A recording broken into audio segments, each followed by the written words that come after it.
नमस्कार, प्रीती किचन मध्ये आपलं स्वागत आहे। तर आजची आपली रेसिपी आहे लिंबाचं गोड लोणचं। अगदी झटपट होणार आहे। चला तर मग साहित्य काय घेतले ते बघूया। ते अगदी मोठे मोठे लिंब भेटलेत मला मार्केटमध्ये। 7 लिंब घेतलेत आपण। लाल तिखट आहे, चवीनुसार मीठ, साखर लागणार आहे आणि पाणी। सर्वात प्रथम आपण अगदी स्लाइस करून घेणार आहोत लिंबाचे। हे बघा, एवढे जाड आपल्याला स्लाइस करून घ्यायचे सर्व लिंबांचे। लिंबाचा पुढचा आणि पाठचा भाग काढलाय आपण, फक्त हे मधल्या स्लाइस घेतलेल्या आहेत। हे बघा, पॅन छान गरम झालाय। आता यामध्ये आपण 1 कप पाणी टाकणार आहोत आणि एक मोठा बाउल भरून साखर। साखरेचा छान पाक झाला पाहिजे।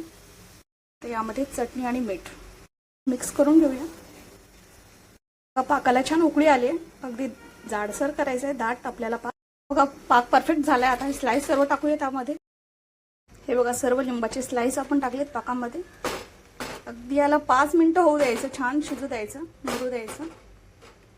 गॅस चालूच ठेवायचा आणि तोपर्यंत आपण मागचा आणि पुढचा भाग लिंबाचा काढलेला त्याचा क्रश करून घेऊया।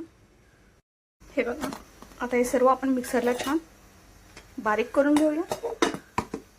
हे बघा, लिंबाच्या सालींचा क्रश अगदी याच पद्धतीने जाडसर एवढाच हवाय। तर पूर्ण आपण यामध्ये टाकून घेऊया पाकामध्ये। हे बघा, हेही टाकून घेऊ आपण त्यामध्ये। आता मिक्स करून घेऊया।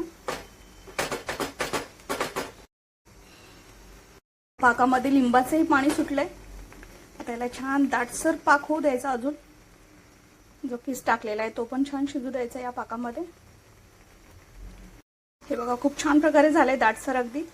तर आपण काढून घेऊया लोणचं। क्रश स्लाइस लोणचं आपलं तयार झालं।